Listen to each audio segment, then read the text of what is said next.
Assalamu alaikum dostum. Allah'a şükür kılalı eç kaçan narazı bolboylu. Egerde bugün den soolukta tınç aman tiriler katarında ogun olmasın, anda bilgen dünya yüzündегі akırkı жеткенде өтүп кеткен 1 миллион адамга караганда sen бактылуу үлүстүүсүң. Эгерде сенин жегенге тамак ашың бар болсо, кийим кечең толук болсо, башыңда тамың, жатарга жайың болсо, sen билген анда дүйнөдө 75% элге караганда sen байраксың. Эгерде мешитке кенен барып келүүгө мүмкүнчүлүк болсо, малыңа, жаныңа, жакындарыңа коркпостон эгемендүүлүк үстүндө динди үйрөнүп каалагандай үйрөтүп жаткан болсоң, анда sen билген дүйнөдөгү 3 миллиард кыйналып жаткан адамдарга караганда sen бактылуусуң. Эгерде сен ушул сөздөрүмдү угуп жаткан болсоң, сен билген анда дүйнө жүзүндөгү 500 миллион кулак укпаган дүлөйлөргө караганда бактылуусуң.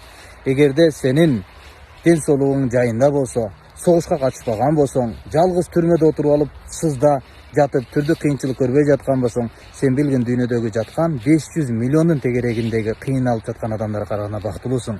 Бактылуулуктун, баалуулуктун баардыгы сенде. Ден соолугуң бар, ата энең бар, тирүүсүң, жакындарың бар, эң негизги ыймандуусуң, диниң бар.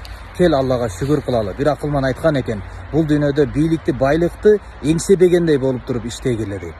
Эч бир адам жамандык кылбагандай баардыгын жакшы көргөн. Жана бул дүйнөдө жараткандан башка эч ким көрбөгөндөй жашаган, Аллага көрсөткөн. Жана Алла гана угуп турат деп сөзүңдү Алланын ыраазычылыгы үчүн чыгаргын.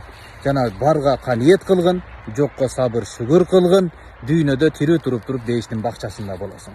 Ассаламу алейкум.